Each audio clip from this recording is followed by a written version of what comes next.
She was rejected, abandoned, left to freeze behind the pack house in nothing but a thin orange dress until the Alpha King found her half buried in snow, barely breathing. And the ancient bond that awakened between them shattered everything her pack thought they knew about the weakest Omega they'd ever cast aside. Welcome back to my channel, my beautiful family and friends. If you're hooked in and you're ready to enjoy the story, click subscribe and let me know in the comments where you're watching from, because tomorrow I will be giving you another story just as interesting as this one. And you don't want to miss it. Now let us begin. Snow fell in slow, merciless sheets that night, the kind of cold that didn't just bite, it chewed. Behind the Irefong pack house, a girl lay curled in the snow, the thin orange dress clinging to her like a joke the world played at her expense. Her name was Lyra, the lowest-ranked Omega the pack had ever spat out, and according to most wolves, she was only good for chores, silence, and being invisible. A three-talent prodigy, truly. Lyra hadn't meant to fall asleep outside. She'd meant only to rest for a few minutes after being shoved out of the pack house by her former mate, who had rejected her so passionately one would think she'd committed treason by breathing near him. But exhaustion was a brutal thief, and the cold was a patient accomplice. No one noticed she wasn't inside. Correction, no one cared. The orange dress had been a gift once, back when Rowan still pretended affection was something he felt for her. Back when she'd believed a mate bond meant safety, belonging, a place in the world that couldn't be stolen. She'd worn it tonight because it was all she had left that wasn't stained with kitchen grease or torn from endless scrubbing. Wearing it felt like clinging to a memory of warmth, even if that memory was a lie. The rejection had come 3 days ago, in front of the entire pack during the evening meal. Rowan had stood, his hand gripping the shoulder of Celeste, the beta's daughter, beautiful and strong and everything Lyra wasn't, and announced that he couldn't be tied to weakness anymore. That the moon goddess had clearly made a mistake pairing him with an Omega who couldn't even shift properly. The pack had cheered. Lyra had run. She'd spent the last 3 nights sleeping in the storage shed behind the pack house, curled among sacks of grain and spare firewood. But tonight, the shed door had been locked. Someone, probably Rowan, probably Celeste, had made sure of it. So she tucked herself against the back wall of the pack house where the wind wasn't quite so vicious, pulled her knees to her chest, and told herself she'd only close her eyes for a moment. Just a moment. The snow had other plans. It fell soft at first, then faster, building around her like a burial shroud she was too tired to fight. Her fingers went numb. Her lips stopped trembling. The cold stopped hurting and started feeling almost gentle. Somewhere in the haze, she thought she heard her mother's voice, singing the lullaby from childhood. The one about wolves who ran beneath the first moon, blessed and powerful and never, ever alone. Lyra had always wanted to be one of those wolves. Instead, she was this, a rejected Omega freezing to death behind a pack house that had never wanted her. She let her eyes close and waited for the cold to finish what rejection had started. Hours past midnight, a low growl rumbled through the snow-laden air. The ground trembled softly as a large figure approached, wolves padding beside him like shadows with glowing eyes. Their breath misted in the air, but their posture was stiff, alert. Something was wrong. The Alpha King, Aldrich Stormborn, had returned from a patrol no one expected him to take. After all, kings rarely trudged through forests at night. They had warriors for that. But Aldrich trusted warriors about as much as he trusted prophecies, meaning not at all. So here he was, his golden hair coated in frost, armor splattered with snow and the faint copper scent of rogue blood. The border skirmish had been brief but brutal. 3 rogues, half mad with hunger and bloodlust, had tried to breach the Northern Territory line. Aldrich had handled it personally, as he handled most things. Delegation was for kings who didn't mind waking up with a knife in their back. He was 5 steps from the pack house entrance, already imagining the fire in his chambers and the flask of whiskey waiting on his desk, when a faint scent drifted toward him on the wind. Warm honey. Fading life. Desperation. His wolf stirred immediately, ears pricked, senses sharpening. The scent was wrong, too weak, too cold, tinged with something that made his instincts scream in alarm. He followed it around the corner of the pack house, his escort wolves fanning out beside him, and froze. There, half buried in snow, lay a girl with fire-red hair spilled across the ground like a fallen flame. Her skin was pale as moonlight, lips nearly blue, lashes dusted with frost that glittered in the dim light from the pack house windows. The orange dress clung to her like wet parchment, doing nothing, absolutely nothing, against the storm. For a moment, Aldrich couldn't move. Couldn't breathe. Because he'd seen death before, had dealt it, had walked through its aftermath, but this was different. This was someone the pack had left to die. Someone small and fragile and utterly still. He was kneeling before he'd made the decision to move, brushing snow away from her face with hands that had killed rogues less than an hour ago. Her skin was ice against his palm. She didn't stir, not even when his thumb traced the curve of her frozen cheek. "Hey," Aldrich murmured, voice lower than the growl of the wind. "Little one, look at me." Nothing. His wolf snarled inside his chest, furious and frantic in a way that made no sense. He didn't know this girl. Had never seen her before. But the scent, gods, the scent, it wrapped around him like a vice, squeezing his lungs, demanding he act. He slipped one arm beneath her shoulders, the other under her knees, and lifted. She weighed nothing. Less than nothing. Too light. The wrongness of it hit him like a physical blow. This wasn't just cold and exhaustion. This was starvation. Neglect. Prolonged, deliberate cruelty. His jaw tightened as he pulled her against his chest, tucking her head beneath his chin. She was so cold. Too cold. Her breath came in shallow, barely there wisps that ghosted against his throat. "Stay with me," he said quietly, already turning toward the pack house. "Just stay." The bond hit him like lightning. One moment, he was walking. The next, a pulse ripped through him, through the air, through the earth itself, so powerful his knees nearly buckled. Ancient. Unforgiving. Older than the stones beneath the snow. Aldrich staggered, gasping as searing heat shot through his chest and raced along his veins like wildfire. His wolves yelped, scrambling back as the snow beneath his boots cracked and hissed, melting in an instant. In his arms, Lyra gasped sharply. Her eyes flew open and they glowed. Soft. Golden. Impossible.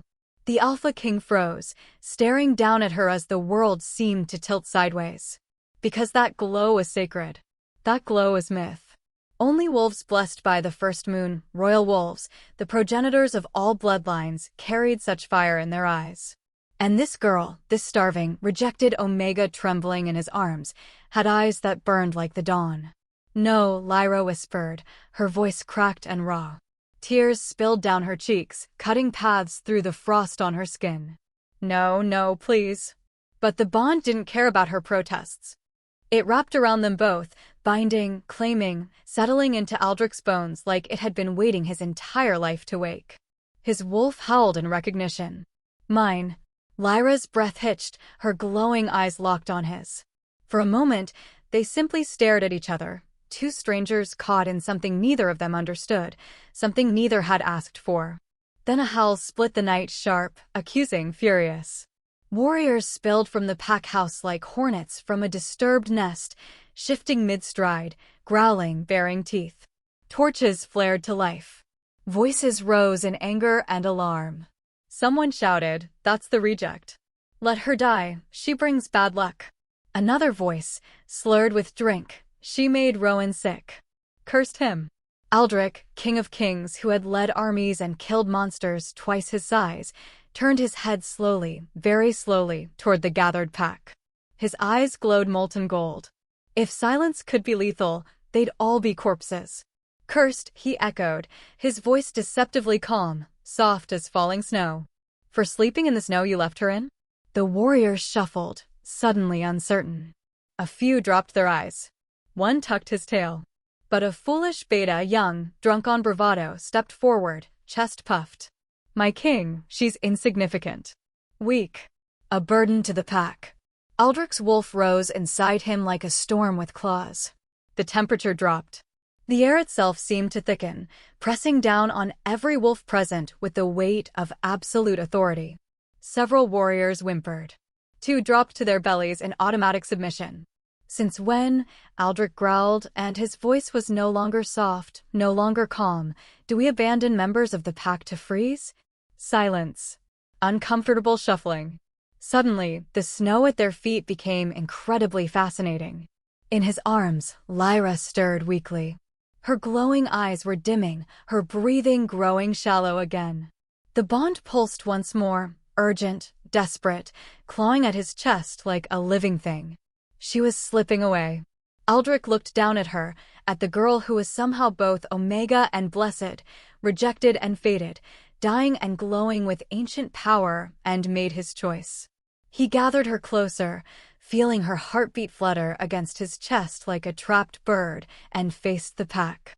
"To mistreat an Omega is shameful," he announced, his voice carrying across the snow-covered courtyard. "But to abandon one," a deadly calm filled his words, "is to violate a sacred law." Warriors stiffened. Wolves tucked their tails. Someone whimpered. "What law?" a trembling voice asked from the back. Aldrich's eyes blazed. "The law of fate-marked wolves." The words fell like an executioner's blade. Gasps rippled through the crowd. Someone stumbled backward. A she-wolf actually fainted, collapsing into the snow. Because everyone knew that law. Every wolf, from the lowest Omega to the highest Alpha, was taught the ancient law from childhood. To harm a fate-marked wolf is to invite the wrath of the first moon herself. "No," someone whispered. "That's not possible. She's just an Omega. She can't be." "Look at her eyes," Aldrich said quietly. He turned slightly, letting the torchlight catch Lyra's face. Even fading, the golden glow was unmistakable. The crowd went silent. Lyra stirred in his arms, pain flickering across her features. "Don't," she whispered weakly, her voice barely audible. "Don't say it." Aldrich looked down at her, and understanding crashed over him like a wave. "You knew," he said softly. "You knew what you were." Tears slipped down her cheeks, melting against the warmth of his armor. Her lips trembled as she tried to form words. "Yes," she finally whispered, her voice breaking. "That's why they feared me. Why my mate rejected me. I wasn't just born an Omega." She closed her eyes, as if the confession itself was too heavy to bear. "I was born carrying the dormant mark of the first moon." The courtyard erupted. Shouts. Accusations. Denials. Someone screamed that it was impossible, that Omegas couldn't carry royal blood. Another voice rose above the chaos, insisting she'd cursed herself, stolen the mark somehow. But Aldrich wasn't listening to them. He was watching Lyra, the way her breath rattled in her chest, the way her fingers curled weakly against his armor, the way her eyes dimmed further with each passing second. She was dying. And suddenly, none of the politics, none of the laws, none of the ancient prophecies mattered. Only this: a girl was dying in his arms, and his wolf, his soul, was screaming at him to save her. "No more sleeping in the snow," Aldrich said quietly, his voice meant only for her. "Not while I live." His wolves circled closer, forming a protective wall of fur and fangs around them. They felt it too, the bond, the sacred pull, the absolute certainty that this girl was not meant to die tonight. Lyra's eyes fluttered open, confusion and disbelief warring in their fading glow. "Why?" she breathed. "Why would you help me?" Aldrich looked at her, really looked at her. At the fire-red hair matted with snow. At the bruises he could now see on her wrists, the hollow of her cheeks that spoke of too many missed meals. At the orange dress that had probably once been pretty, before cold and cruelty had ruined it. At the girl the pack had thrown away like garbage. The girl fate had marked as his. He leaned down, brushing a strand of hair from her frozen cheek with a gentleness that would have shocked anyone who'd seen him fight. "Because," he said, his voice low and certain, "you're not a reject." His golden eyes locked onto hers. "You're mine." And somewhere deep within her chest, beyond the rejection, the loneliness, the frost, the pain, the bond answered. It unfurled like a flower in spring, warm and golden and utterly undeniable. Lyra's breath caught. Her eyes widened, glowing brighter for just a moment. Then her strength gave out entirely, and she went limp in his arms. But she was smiling. Aldrich didn't wait for permission. Didn't waste time with explanations or pacifying the crowd of shocked, muttering wolves. He simply turned on his heel and strode toward the pack house entrance, Lyra cradled against his chest like she was made of glass. The warriors parted like water before a ship's bow. "My king," someone started. "Move," Aldrich said flatly. They moved. His escort wolves padded alongside him, lips curled back in warning at anyone foolish enough to get too close. The bond hummed beneath his skin, insistent and fierce, guiding him forward with an urgency he'd never felt before. Every instinct screamed that time was running out. The pack house doors swung open at his approach. Some brave soul inside had seen him coming and decided opening doors was preferable to having them kicked in. Smart. Inside, warmth hit him like a wall. Firelight flickered from multiple hearths, and the scent of roasted meat and bread still lingered from the evening meal. A meal Lyra clearly hadn't been invited to. Wolves scattered as he entered, pressing themselves against walls, ducking into doorways. The beta, a grizzled man named Kale with more scars than sense, stepped forward, hands raised placatingly. "Alpha King, perhaps we should discuss." "Where's your healer?" Aldrich cut him off, his tone brooking no argument. Kale blinked. "Healer Mira is in her chambers, but get her. Now. Have her bring everything she needs for hypothermia, starvation, and shock. And tell her if she takes longer than 5 minutes, I'll be highly displeased." The threat hung in the air like a blade. Kale paled and practically sprinted for the stairs. Aldrich continued through the main hall, ignoring the whispers that erupted in his wake. He knew what they were thinking. Why would the Alpha King himself carry a rejected Omega? Why not let the pack's healer handle it? Why was he holding her like she mattered? Let them wonder. His chambers were in the western wing, the rooms kept ready for him whenever he visited allied packs. They were luxurious by most standards, thick carpets, heavy furniture carved from dark wood, a fireplace large enough to roast a whole deer, and a bed that could fit 4 wolves comfortably. He shouldered the door open and went straight to the bed, laying Lyra down on furs that probably cost more than everything she'd ever owned combined. She looked impossibly small against the dark pelts, her red hair a splash of color against the cream and brown. She was still unconscious, her breathing too shallow, her skin too pale. Aldrich stripped off his gauntlets and pressed 2 fingers to her throat, feeling for her pulse. It was there, weak, fluttering, but there.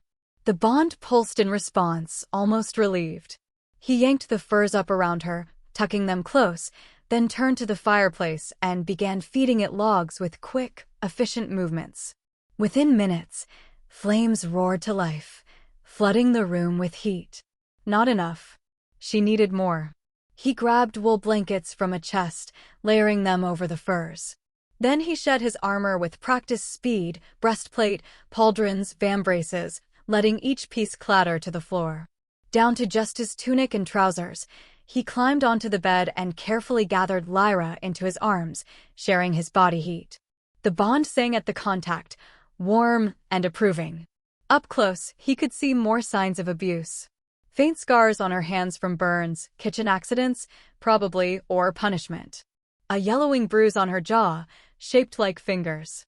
Her wrists were too thin, her collarbones too prominent. His wolf snarled, demanding to know who had done this. Demanding names. Demanding blood. Soon, he promised it. But first, she needed to live. A sharp knock at the door broke his focus. "Enter," he called. The door opened, and healer Mira bustled in, a leather satchel clutched in her weathered hands. She was old by wolf standards, perhaps 60, with silver-streaked brown hair and eyes that had seen too much suffering to be easily shocked. Until she saw Lyra. "Great moon," Mira breathed, hurrying forward. "Is that the Omega girl? The one Rowan rejected?" "Her name is Lyra," Aldrich said, his tone sharp. "And yes." Mira set her satchel on the bedside table and immediately began her examination, pressing her fingers to Lyra's wrist, peeling back an eyelid to check her pupils, laying a palm on her forehead. "How long was she outside?" Mira asked, her professional mask falling into place. I don't know. Hours, at least. In that dress. Myra's voice was carefully neutral, but Aldrich heard the judgment underneath. Nothing else. Nothing. The healer's jaw tightened. She said nothing, but her hands moved with increased urgency, pulling vials and packets from her bag. She mixed something that smelled of honey and herbs, warming it over a small flame from a lamp. I need to get this into her, Mira said. It'll help stabilize her temperature and give her body something to burn for warmth. But she's unconscious. I'll do it, Aldrich said. Mira handed him the small cup, their eyes meeting briefly. If she thought it strange that the Alpha King was personally nursing a rejected Omega, she was wise enough not to say so. Aldrich shifted Lyra in his arms, supporting her head. Carefully, he brought the cup to her lips and tipped a tiny amount into her mouth. For a moment, nothing happened. Then her throat moved in a weak swallow. Relief flooded through him. He gave her another small sip, then another, patient and steady until the cup was empty. Color, just a hint, began to return to her lips. Good, Mira murmured, pulling more items from her bag. Now I need to check for frostbite. Her fingers and toes. She reached for Lyra's hand, but the moment she touched it, Lyra's eyes snapped open with a gasp. No. Lyra jerked back instinctively, panic flooding her features. Please, I'm sorry, I didn't mean to. Easy, Aldrich said quietly, his hand settling on her shoulder. You're safe. No one's going to hurt you. Lyra's wild eyes found his, and for a moment, she stared at him like she was trying to remember who he was. Then recognition dawned, along with confusion, disbelief, and something that looked almost like hope. You're real, she whispered hoarsely. I thought I'd dreamed you. I'm real, Aldrich confirmed. And you're in my chambers. This is Healer Mira. She's going to make sure you're all right. Lyra's gaze darted to the healer, then around the room, taking in the fireplace, the furs, the carved furniture, before landing back on Aldrich with dawning horror. I shouldn't be here, she said, trying to sit up. The Alpha King's chambers, I'm not allowed, I'm just. Mine, Aldrich interrupted firmly. You're mine. Which means you're exactly where you're supposed to be. The word hung between them, heavy with meaning. Lyra stared at him, her golden eyes wide and luminous in the firelight. The glow had faded but not disappeared entirely. It flickered beneath the surface like embers waiting to ignite. I don't understand, she breathed. The bond, Aldrich said simply. You felt it too. She had. He could see it in the way her hand drifted unconsciously to her chest, pressing against her heart. The way her breathing quickened. The way she looked at him like he was a puzzle she desperately needed to solve. That's not possible, Lyra whispered. Fate-marked wolves don't bond with Omegas. They bond with other royals, with Alphas. And yet here we are. Mira cleared her throat delicately. If I might continue the examination? The girl needs proper care, and this conversation can wait until she's stable. Aldrich nodded, though his wolf resisted the idea of letting anyone else touch what was his. He forced himself to ease back slightly, giving Mira room to work.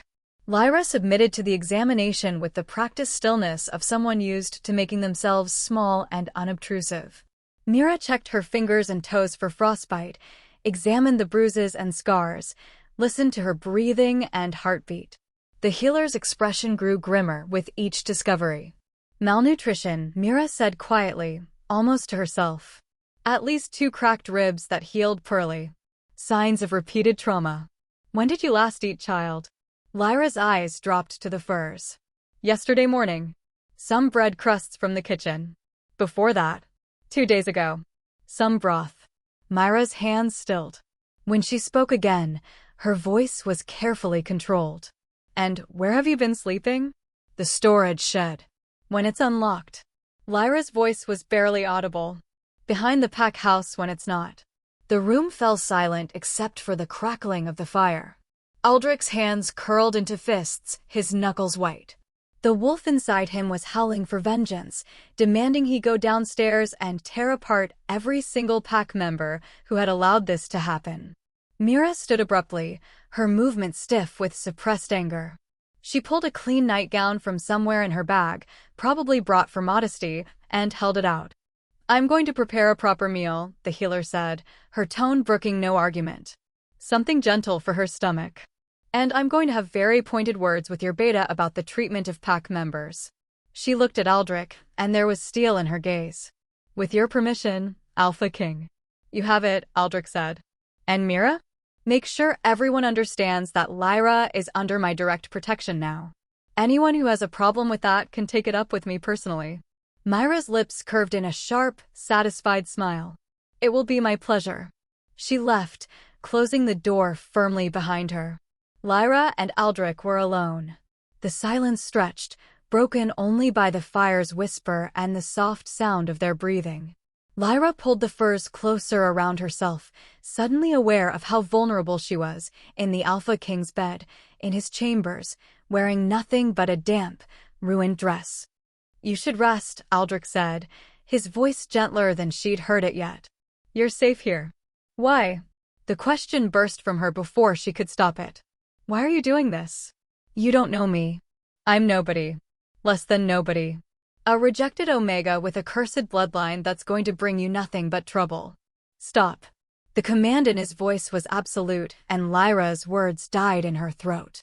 Aldrich leaned forward, his golden eyes intense, and very deliberately reached out to cup her face.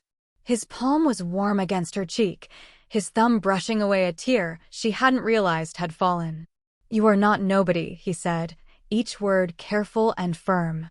"You are Lyra. You are fate-marked. And whether you understand it yet or not, you are mine to protect." His scent wrapped around her pine and snow and something wild and ancient, and Lyra felt the bond respond, humming in her chest like a plucked string. "I'm dangerous," she whispered, even as she found herself leaning into his touch. "The mark, it's dormant now, but if it awakens fully, then we'll deal with it together." "You don't understand what you're saying." "I understand perfectly." Aldrich's thumb traced the line of her jaw, and Lyra's breath caught at the tenderness in the gesture. "I understand that fate brought me back early from patrol tonight. I understand that I found you moments before the cold would have taken you. I understand that the bond between us is real and undeniable." He leaned closer, his forehead nearly touching hers.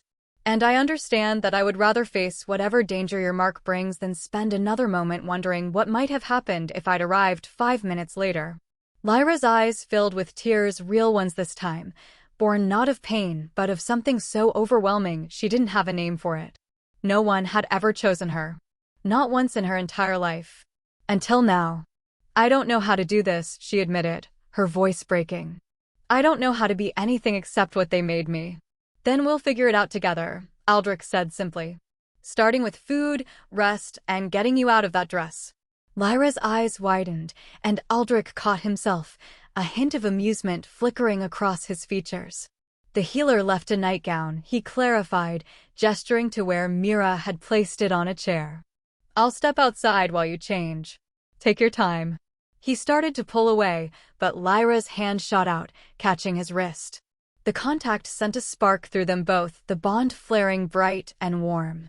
"Don't go," she said quickly. Then, softer, "Please. Just turn around." Their eyes met, and something passed between them, trust, fragile and new, but real. Aldrich nodded and turned to face the fireplace, giving her privacy. Behind him, he heard the rustle of fabric, the soft sounds of her changing. It took effort, significant effort, not to turn around, to protect her modesty even as his wolf protested the distance. "Okay," Lyra said finally, her voice small. Aldrich turned. The nightgown was simple white linen, too large for her frame, but clean and warm. Her red hair tumbled over her shoulders in tangles, and without the ruined dress, she looked younger. Smaller. More breakable. But her eyes, those golden-touched eyes, held a spark of something stronger now. "Better?" he asked. "Warmer," she admitted, climbing back under the furs. "Thank you. For all of this." Aldrich settled into a chair beside the bed, close enough to reach her if needed, but far enough to be proper. "You don't need to thank me for basic decency." "In my experience," Lyra said quietly, "basic decency is rare." The words hung heavy between them, an indictment of everything she'd suffered. Before Aldrich could respond, another knock sounded at the door. "Come," he called. Mira entered with a tray, broth, soft bread, herbal tea, and what looked like honey cakes. The scent alone made Lyra's stomach clench with hunger. "Small bites," Mira instructed, setting the tray on Lyra's lap. "Your stomach needs time to adjust. If you eat too fast, you'll be sick." Lyra nodded, picking up the spoon with trembling hands. The first sip of broth was heaven, warm and rich and seasoned with herbs that made her want to weep. She forced herself to go slow, even though every instinct screamed to devour everything in sight. Aldrich watched her eat with an intensity that should have been uncomfortable, but somehow wasn't. He seemed to be memorizing every detail, the way she closed her eyes to savor each taste, the way her shoulders gradually relaxed, the way color slowly returned to her cheeks. "The pack is in an uproar," Mira said conversationally, as if discussing weather. "Half of them are terrified they'll be punished for their treatment of Lyra. The other half are convinced this is all some elaborate trick." "Let them be terrified," Aldrich said coldly. "They should be." Lyra's hand stilled on her spoon. "You're going to punish them because of me?" "I'm going to hold them accountable for violating pack law," Aldrich corrected. "There's a difference. But they'll hate me even more. They won't touch you." The promise in his voice was absolute. "Not while I breathe." Mira nodded approvingly. "I've also sent word to the Alpha King's Council. They'll want to verify the fate mark, of course. And there will be political complications." "There always are," Aldrich said dryly. Lyra set down her spoon, her appetite suddenly gone. "The council. They'll test me, won't they? Try to prove I'm lying about the mark." "Let them try," Aldrich said. "The bond doesn't lie. And neither do your eyes." But Lyra was shaking her head, fear creeping back into her expression. "You don't understand. My mother, she told me stories about what happens to fate-marked wolves who are discovered. They're taken away, studied, used as breeding stock to strengthen bloodlines, or killed if they're deemed too dangerous." She looked at Aldrich with desperate eyes. "That's why she hid it. Why she taught me to suppress the mark, to never let it show. Because being marked isn't a blessing, it's a death sentence." The room fell silent. Aldrich leaned forward, elbows on his knees, his gaze never leaving hers.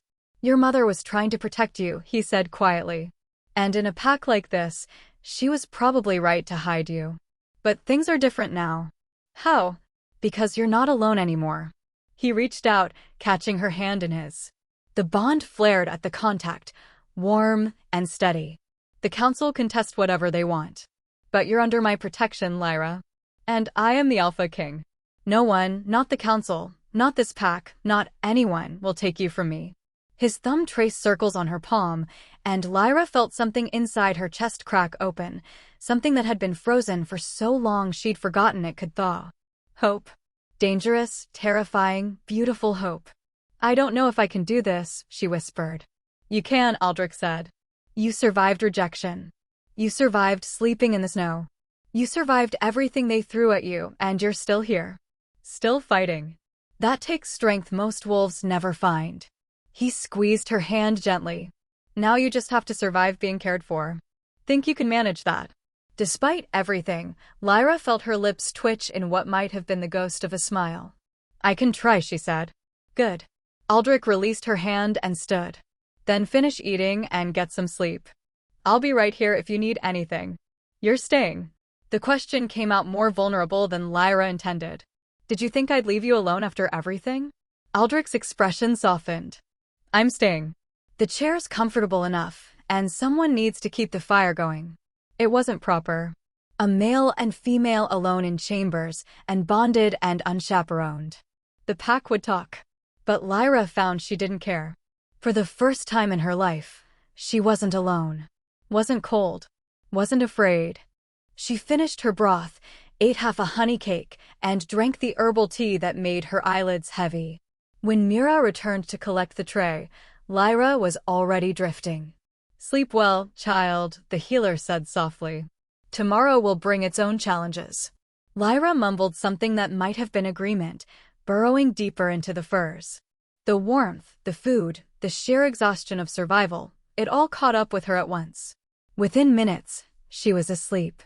Aldrich watched her for a long moment, then settled back in his chair, prepared for a long night of keeping watch. His wolf was content for now. She was safe, warm, fed.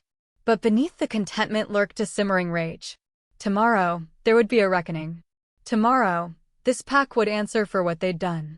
But tonight, he would simply watch over the girl fate had dropped into his path and be grateful he'd found her in time.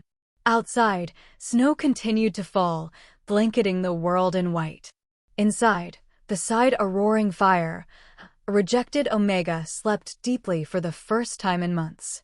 And the Alpha King kept watch over her, his golden eyes never closing, his presence a silent promise. Never again would she face the cold alone. Dawn broke cold and pale over the Irefong Pack territory, painting the snow in shades of pink and gold. Lyra woke slowly, consciousness returning in gentle waves rather than the usual jarring panic of sleeping in dangerous places. For a moment, she simply lay there, confused by the warmth, by the softness beneath her, by the absence of fear.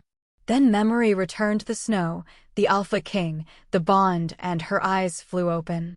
She was alone in the massive bed, surrounded by furs and blankets that still held traces of pine and winter wind. The fire had burned down to glowing embers, and pale morning light streamed through windows she hadn't noticed last night. Aldrich's chair sat empty beside the bed. For one terrible moment, panic clawed at her throat. Had it all been a dream? A cruel fantasy conjured by a freezing mind? Then she heard voices outside the door, low, tense, unmistakably real. Cannot simply claim her without council approval. That was Beta Kale, his voice tight with stress. The laws regarding fate-marked wolves are ancient and specific. I'm aware of the laws. Aldrich's voice was colder than the snow outside. I'm also aware that your pack left a fate-marked wolf to die in the cold. Do you have any idea what the council will do when they learn of that? Silence. That's what I thought, Aldrich continued. So here's what's going to happen. You're going to summon every member of this pack to the main hall. Every single one.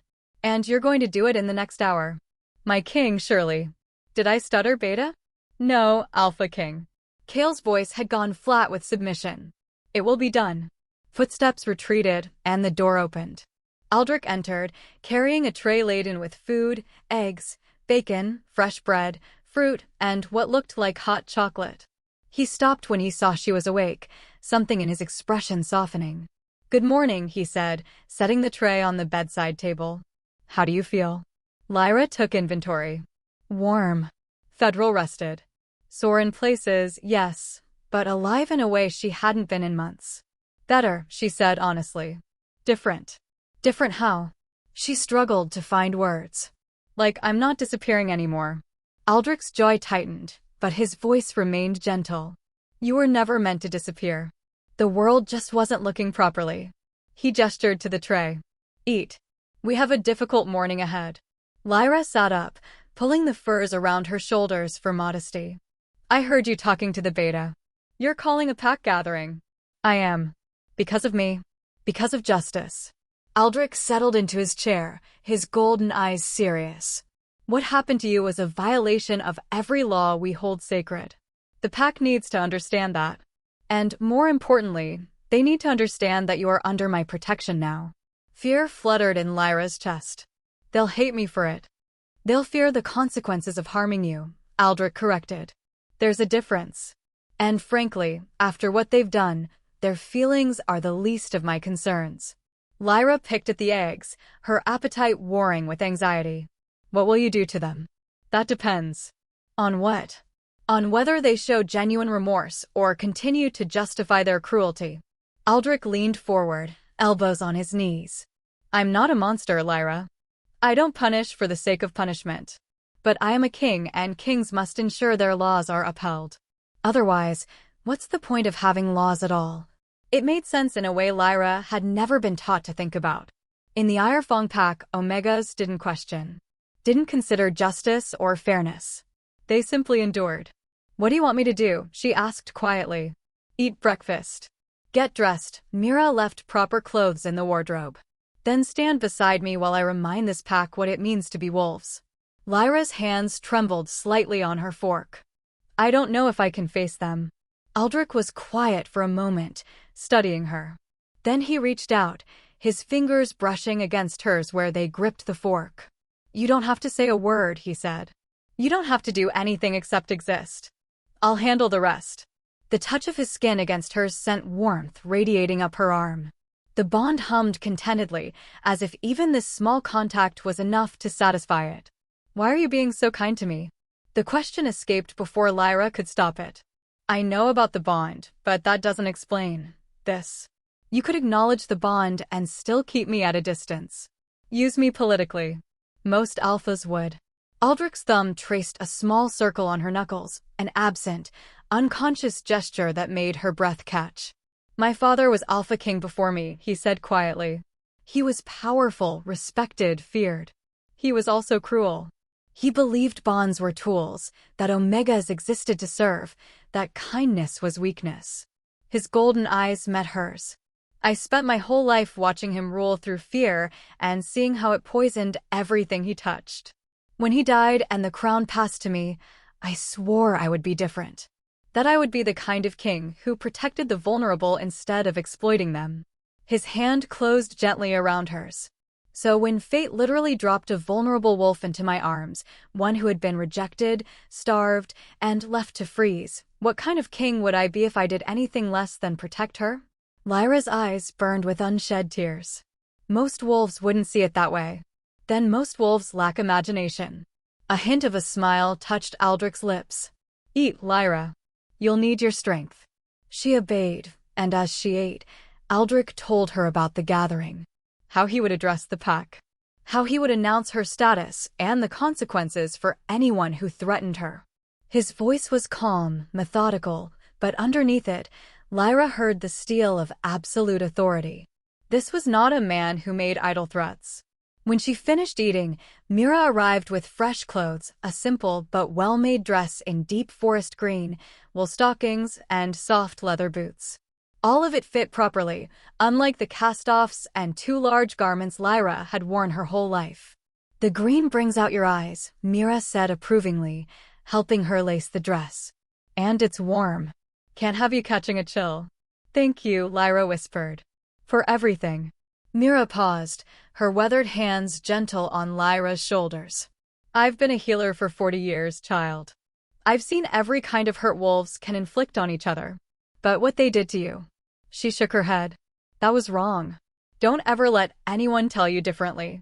The words settled into Lyra's chest like stones, heavy but grounding. When she was dressed and her hair had been braided back from her face, Aldrich offered her his arm. Ready? He asked. Lyra looked at his arm, the strength in it, the steadiness, and thought about running. About hiding. About all the ways this could go horribly wrong. Then she thought about sleeping in the snow. About hunger and cold and endless, grinding fear. And she took his arm. Ready, she said. They descended the stairs together, and with each step, Lyra felt the weight of eyes upon her. Pack members lined the corridors, some openly staring, others whispering behind their hands. She caught fragments of conversation. Can't be real. Just an Omega. Curse upon us all. Aldrich's pace never faltered. His arm remained solid beneath her hand, anchoring her. The main hall had been transformed. Every member of the Irefong pack was present, from the youngest pups to the eldest elders. They formed a loose semicircle facing a raised platform where the pack usually held ceremonies and judgments. As Aldrich and Lyra entered, silence fell like a blade. Hundreds of eyes fixed on them. On her. Lyra wanted to shrink, to disappear, to become invisible the way she'd learned to survive. But Aldrich's presence beside her made that impossible. He radiated authority, and by extension, so did she. They climbed the platform steps together. Aldrich positioned her slightly behind him, protective, not dismissive, and faced the assembled pack. I am Aldrich Stormborn, Alpha King of the Northern Territories, he began, his voice carrying effortlessly through the hall. Most of you know me. Those who don't will learn quickly. His golden eyes swept the crowd, and several wolves dropped their gazes in automatic submission. Last night, I returned from patrol to find one of your own left to freeze behind your pack house. No shelter. No protection. Nothing but a thin dress and the snow that would have killed her within the hour. Uncomfortable shifting rippled through the crowd. That wolf is Lyra. Aldrich gestured to her, and Lyra felt every eye in the room lock onto her like arrows. She is an omega of this pack. Or rather, she was. Because as of last night, she fell under my direct protection. A female voice called out from the crowd Celeste, Rowan's new chosen mate, her pretty face twisted with contempt. She's a reject. Her own mate didn't want her. Why should we? Because, Aldrich interrupted, his voice dropping to a dangerous purr, she is fate-marked. Gasps. Whispers. Someone swore. You all know what that means, Aldrich continued. You know the laws. To harm a fate-marked wolf is to invite catastrophe upon your entire pack. To abandon one is tantamount to spitting in the face of the moon goddess herself. He let that sink in. So here is how this is going to work. Lyra is now under my protection. She is no longer an omega of the Irefong pack. She is my responsibility, my charge, and anyone who wishes to challenge that can step forward right now. No one moved. Good. Now, as for consequences. Aldrich's tone could have frozen fire. I've reviewed the treatment Lyra received here. The starvation. The abuse. The rejection that left her homeless in her own pack. He looked directly at Rowan, who stood near the front, his face pale. Rowan Ashfield. Step forward. Rowan hesitated, then moved forward on shaking legs. Up close, Lyra could see he'd lost weight, his eyes haunted. The mate bond rejection had cost him too, just not as much as it had cost her. You rejected your fated mate, Aldrich said flatly. Why? Rowan's throat worked. She was weak. I needed a stronger mate too. She's fate-marked, Aldrich cut him off. Which means the moon goddess herself chose her for you. And you threw her away. I didn't know. Rowan's voice cracked. She never showed any signs. Because she was taught to hide them, Lyra said quietly. The words surprised her as much as everyone else. But once started, she couldn't stop. My mother knew what I was. She taught me to suppress the mark because she knew what would happen if anyone found out. She knew I'd be used or killed or taken away. Lyra's voice grew stronger. So I hid. I made myself small and quiet and invisible because that was the only way to survive. She looked at Rowan, really looked at him, and felt nothing. No pain. No longing. The mate bond had been severed, and in its place was simply empty air. You didn't reject me because I was weak, Lyra said. You rejected me because you were afraid. Afraid of what I might become. Afraid of a bond you couldn't control. Rowan flinched as if struck. Aldrich nodded slowly. Fear is understandable. Acting on that fear by leaving your mate to die is not. He addressed the crowd again. Rowan Ashfield, you are stripped of your rank. You will spend the next 6 months serving this pack as an omega wood cleaning, cooking, working without complaint. Perhaps that will teach you the value of those you deemed beneath you. Rowan's face went white, but he didn't protest. Couldn't, really, with the Alpha King's authority pressing down on him. As for the rest of you. Aldrich's gaze swept the hall.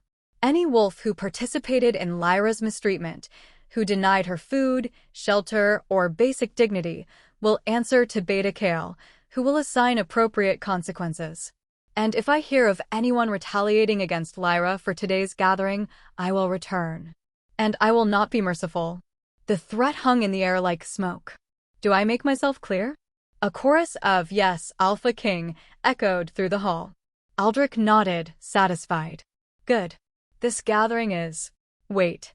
An elderly wolf stepped forward from the crowd, a woman with silver hair and eyes the color of storm clouds. Lyra recognized her, Elder Miriam, the pack's oldest member and keeper of their histories. Speak, Elder, Aldrich said. Miriam climbed the platform steps with slow dignity and fixed Lyra with an intense stare. Show me your eyes, child. Let me see the mark. Lyra glanced at Aldrich, who gave a small nod of encouragement.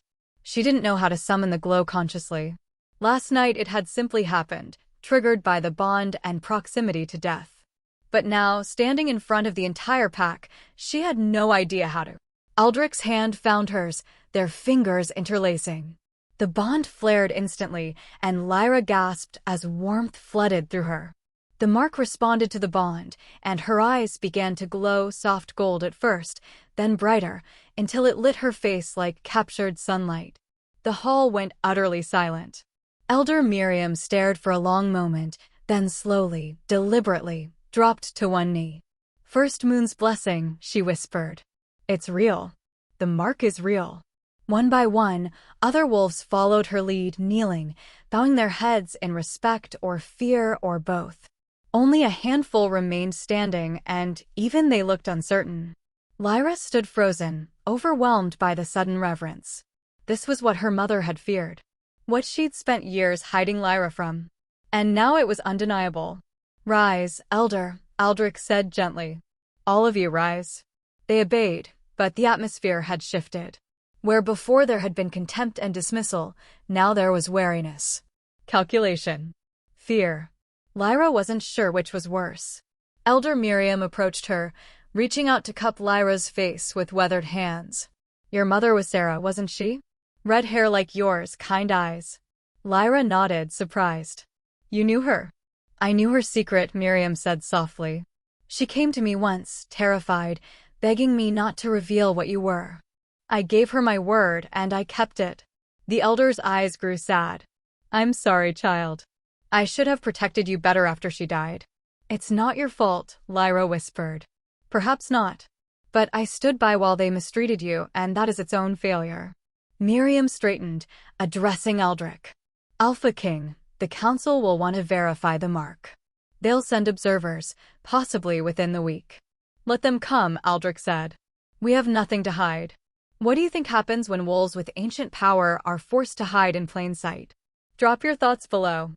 Miriam nodded gravely. "Then I will prepare the proper records. But be warned, once the council knows, every pack in the territories will know. There will be challenges. Attempts to claim her for breeding or political advantage. Then they will fail," Aldrich said simply. His hand tightened on Lyra's. "She's mine to protect, and I don't fail." The certainty in his voice sent a shiver through Lyra, but not from fear. From something else entirely. The gathering dispersed slowly, wolves filing out in small groups, casting glances back at the platform where Lyra stood. Some looked angry. Some looked odd. Most just looked confused. When the hall finally emptied, Lyra's legs nearly gave out. Aldrich caught her instantly, steadying her. "Easy," he murmured. "You did well." "I didn't do anything," Lyra said shakily. "You did all the talking. You stood there and let them see you. That took more courage than you know." Aldrich guided her back toward the stairs. "Come on. You need rest." But before they could leave, Rowan appeared in the doorway, blocking their path. He looked wrecked, eyes red, face drawn, clothes disheveled. "Lyra," he said hoarsely. "I need to talk to you." Aldrich growled low in his throat, but Lyra touched his arm. "It's all right," she said quietly, though her heart hammered. "Let him speak." Rowan stepped closer, then stopped when Aldrich's growl deepened. He stayed where he was, words tumbling out in a rush. "I was wrong. About everything. I thought you were weak, but I was the weak one. I let fear and pride destroy the best thing that ever happened to me." He looked at her with desperate eyes. "I'm sorry, Lyra. I'm so sorry. If I could take it back."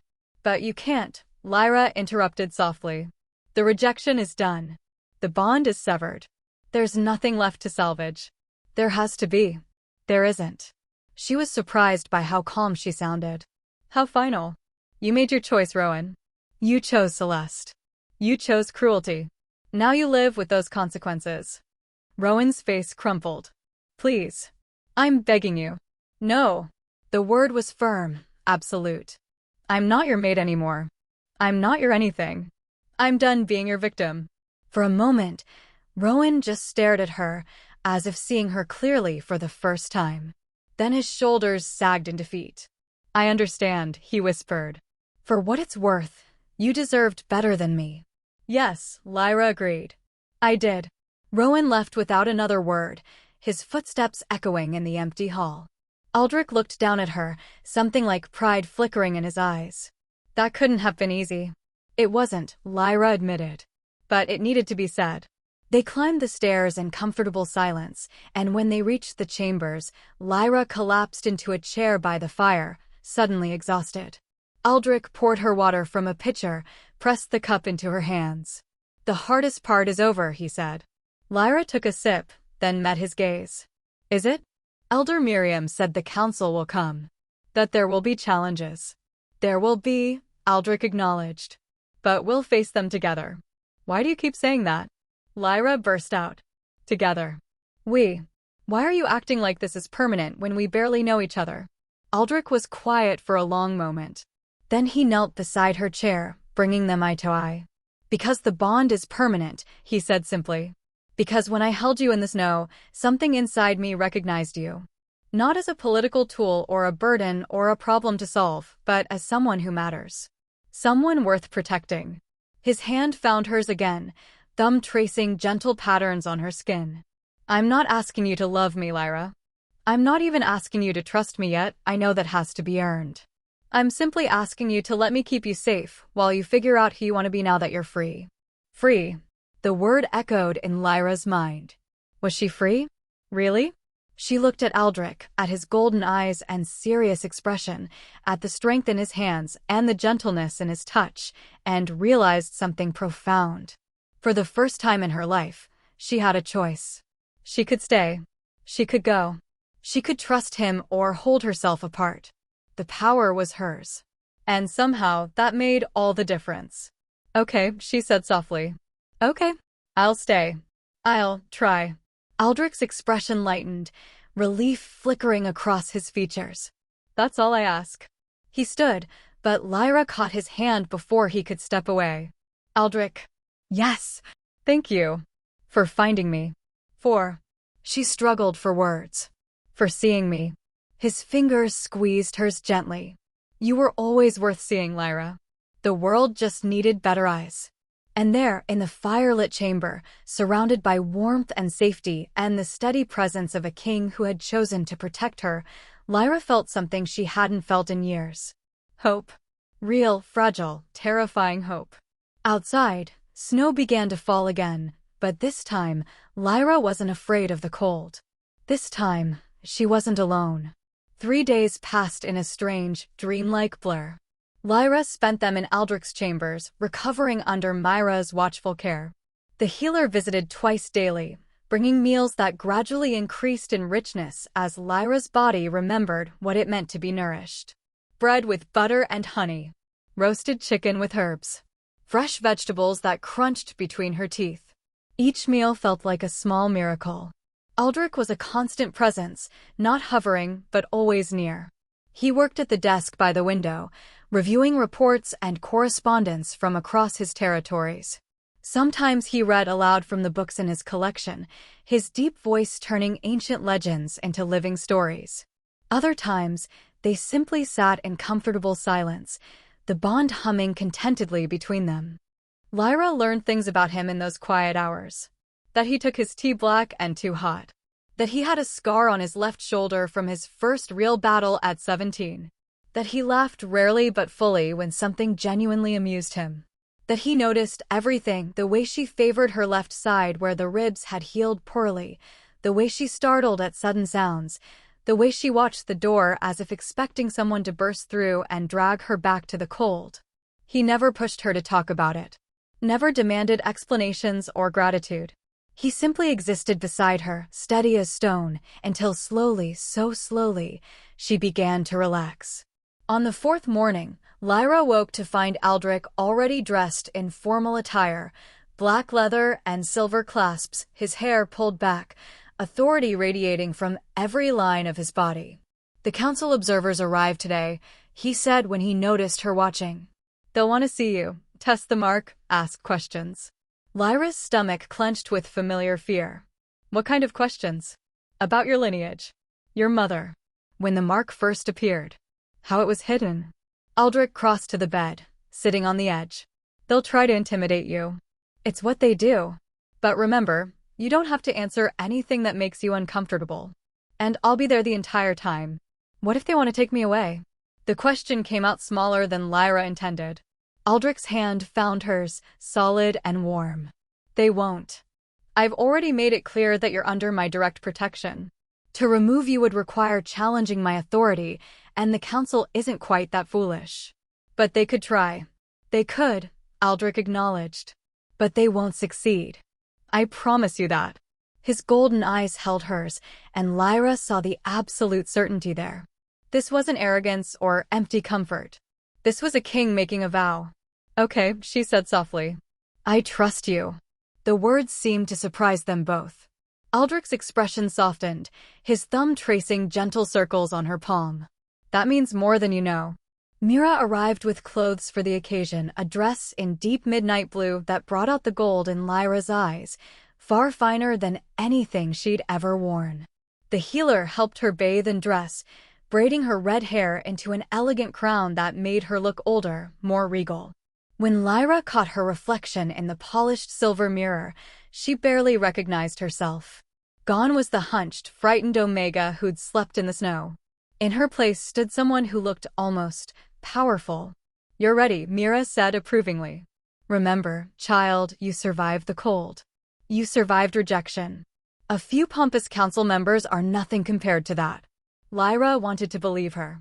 The council observers arrived at noon, 3 wolves traveling under the banner of the High Council. Lyra watched from the window as they entered the courtyard, their bearing sharp and assessing. The leader was a tall woman with steel-gray hair and eyes like chips of ice, Counselor Vex, according to Aldrich. Beside her walked a scholarly-looking male with spectacles and careful hands, carrying a leather-bound journal. The third was younger, perhaps 30, with dark skin and suspicious eyes that swept the territory like he was cataloging weaknesses. Charming group, Aldrich muttered, watching them dismount. Vex in particular has a reputation for being difficult. Difficult how? She believes fate-marked wolves should be controlled by the council. Monitored. Used strategically. His jaw tightened. She won't like that you're here with me, and bonded and free to make your own choices. Before Lyra could respond, a knock sounded at the door. Beta Kale entered, looking harried. Alpha King, the council observers request an immediate audience. Of course they do, Aldrich said dryly. He offered Lyra his arm. Ready? No, Lyra thought. But she took his arm anyway. They descended to the main hall, which had been prepared for a formal gathering. The council observers stood in the center, and as Lyra entered, all 3 turned to assess her with unsettling intensity. Counselor Vex stepped forward, her gaze cold and evaluating. So this is the girl. The supposed fate-marked Omega. Her name is Lyra, Aldrich said coolly. And there's nothing supposed about it. I've seen the mark myself. Forgive me, Alpha King, but personal observation isn't sufficient for council verification. Vex's smile didn't reach her eyes. We have protocols. Standards. Too many false claims have emerged over the centuries, wolves desperate for status or protection, willing to fake symptoms. I'm not faking, Lyra said quietly. Vex's attention snapped to her. Then you won't mind demonstrating. Show us your eyes, girl. Let us see this mark. The dismissive tone grated, but Lyra forced herself to remain calm. She glanced at Aldrich, who gave an encouraging nod. The problem was, she still didn't know how to summon the glow on command. Before, it had always been triggered by strong emotion or proximity to Aldrich. Now, standing in front of these strangers, she felt nothing but anxiety. She closed her eyes, searching for the mark inside herself. Reaching for the warmth that had blazed so brightly when Aldrich first touched her. Nothing happened. I'm waiting, Vex said impatiently. Panic fluttered in Lyra's chest. What if she couldn't do it? What if they decided she was a fraud, took her away, locked her up for lying about something so sacred? Then Aldrich's hand settled on her shoulder, a gentle, grounding weight. The bond stirred immediately, responding to his touch like a flame to kindling. Warmth flooded through Lyra's veins, racing along pathways that felt ancient and new all at once. Her eyes opened, and she felt, the moment they began to glow. Gold light spilled across her vision, soft at first, then brighter, until the entire hall seemed lit by an inner sun. The mark had awakened, and it was undeniable. The scholarly observer gasped, his journal nearly slipping from his hands. Even the suspicious younger man took an involuntary step back. Only Vex remained unmoved, though something flickered in her cold eyes. "Interesting," she said finally. "The glow is genuine. But that could indicate many things, royal blood, yes, but also corruption, dark magic, or—" "Enough." Aldrich's voice cut through the hall like a blade. "You've seen the mark. It's real. Now either conduct your verification properly or leave my territory."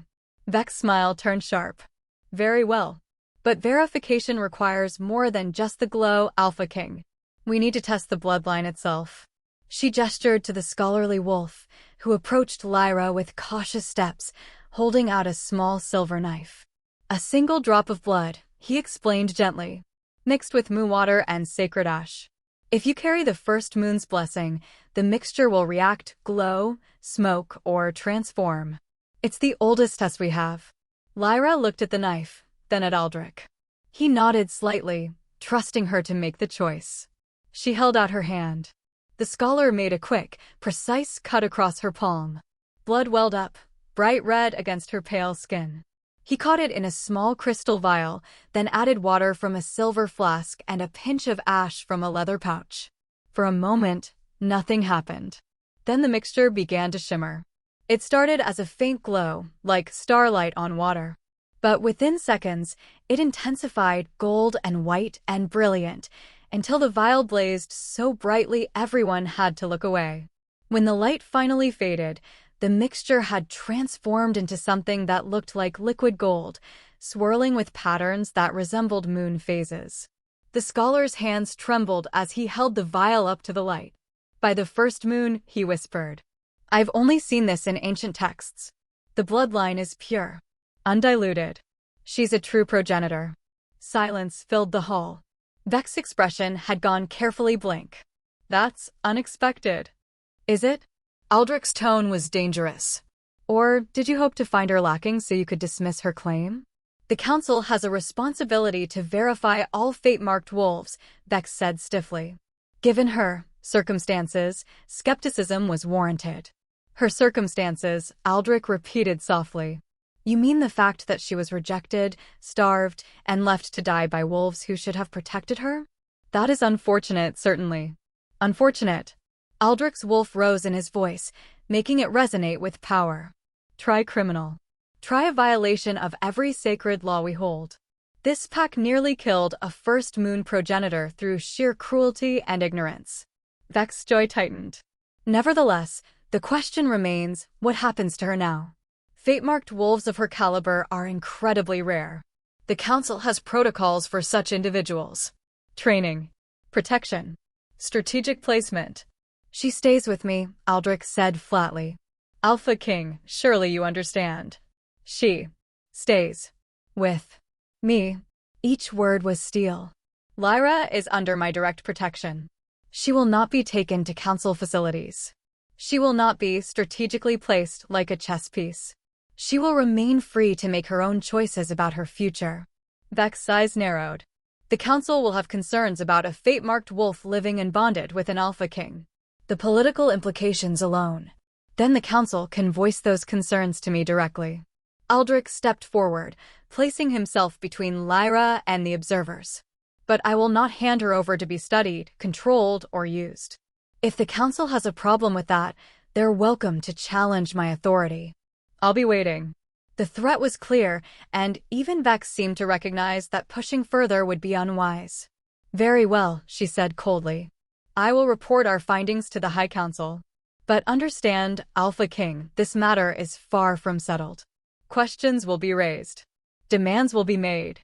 Let them be made," Aldrich said. "My answer won't change." The observers departed shortly after, their expressions ranging from awe to frustration to barely concealed anger. Lyra watched them go, then slumped against the nearest wall, suddenly exhausted. "That went well," she said weakly. Aldrich laughed, actual laughter, surprised and genuine. "Better than I expected, honestly." Vex is known for being particularly stubborn. "What happens now?" "Now we wait for the council's response." Aldrich helped her straighten, his hand lingering at her elbow. But regardless of what they say, nothing changes. You're staying here. Why? The question burst out before Lyra could stop it. Why are you fighting so hard for me? You could hand me over, let the council deal with me, avoid all the political complications. Because that's not who I am, Aldrich said simply. And because. He hesitated, something vulnerable flickering in his eyes. Because when I found you in the snow, something inside me knew. This wasn't chance. This wasn't random. Fate brought me to you for a reason, and I'm not fool enough to ignore that. His hand rose to cup her cheek, thumb brushing away a tear she hadn't realized had fallen. You matter, Lyra. Not because you're fate-marked. Not because you're rare or powerful or politically valuable. You matter because you're you, a girl who survived impossible things and somehow still has kindness left in her heart. That's worth protecting. Worth fighting for. Lyra's breath caught. The bond between them flared bright and warm, and for the first time, she didn't fight it. Didn't fear it. She leaned into his touch, letting herself be vulnerable in a way she'd never dared before. I don't know how to do this, she whispered. How to be someone who matters. Then we'll figure it out together, Aldrich said. One day at a time. The words were a promise, and Lyra believed him. The weeks that followed brought changes Lyra hadn't anticipated. Aldrich began teaching her about the territories, the politics, the delicate balance of power between packs. He introduced her to his advisors, his warriors, treating her not as a burden or a secret, but as someone whose opinions mattered. At first, Lyra was terrified of saying the wrong thing, of revealing her ignorance. But Aldrich was patient, never mocking her questions, always taking time to explain. She learned about border disputes and trade agreements. About the ancient treaties that kept the packs from tearing each other apart. About the rogue problem in the Eastern Territories and the political faction that wanted to expand into human lands. It was fascinating in a way nothing in her old life had been.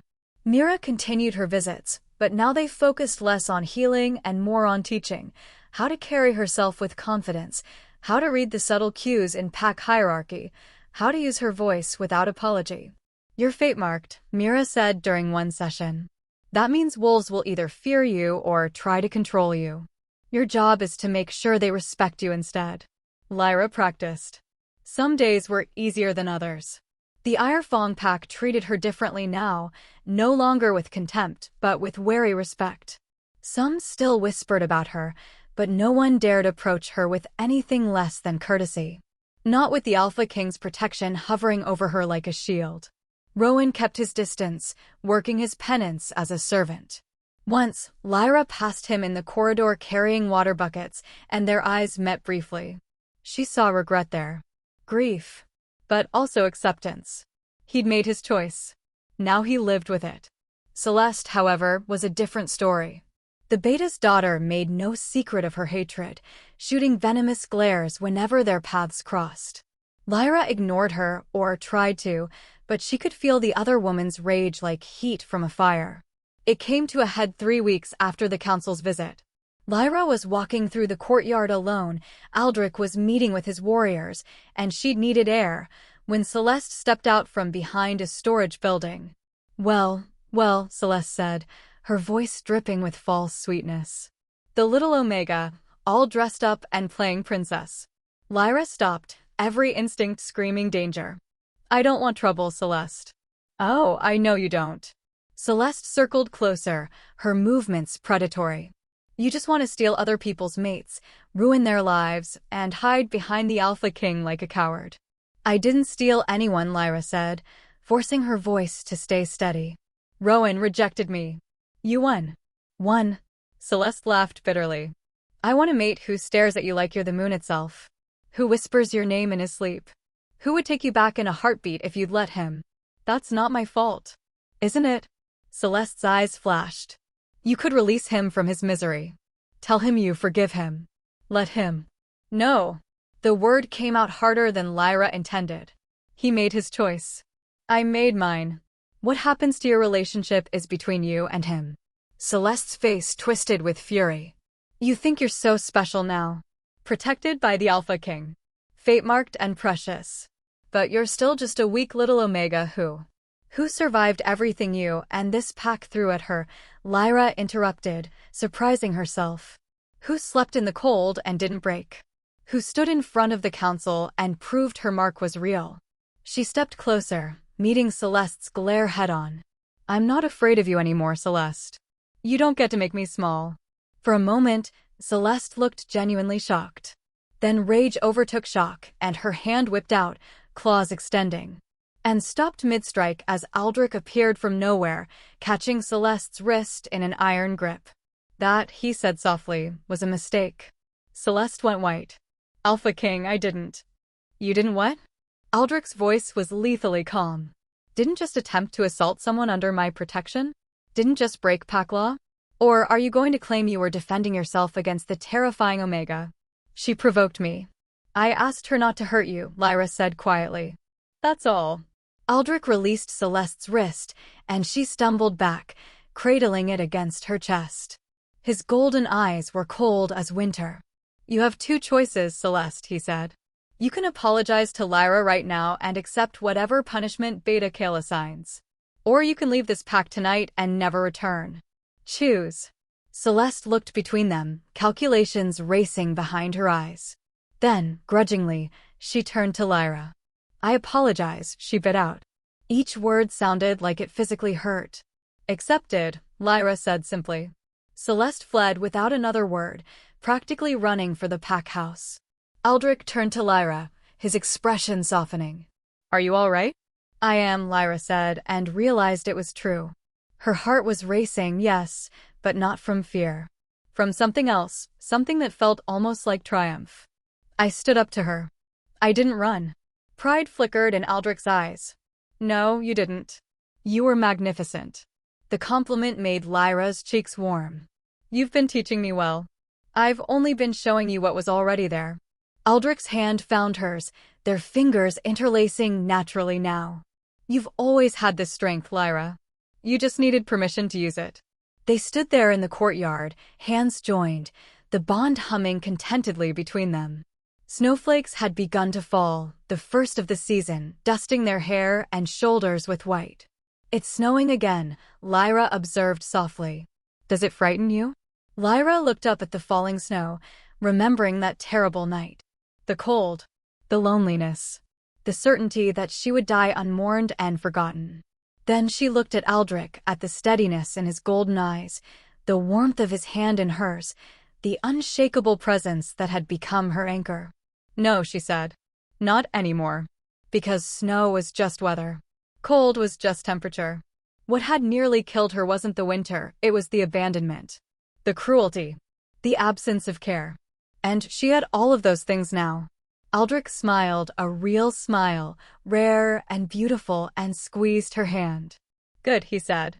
Because winter here is long, and I'd hate for you to spend it afraid. Will you? Lyra hesitated. Will you stay? Through the winter, I mean? Or do you have to return to your own territories? My territories can manage without me for a while longer, Aldrich said. I'm not leaving until I'm sure you're safe. Truly safe.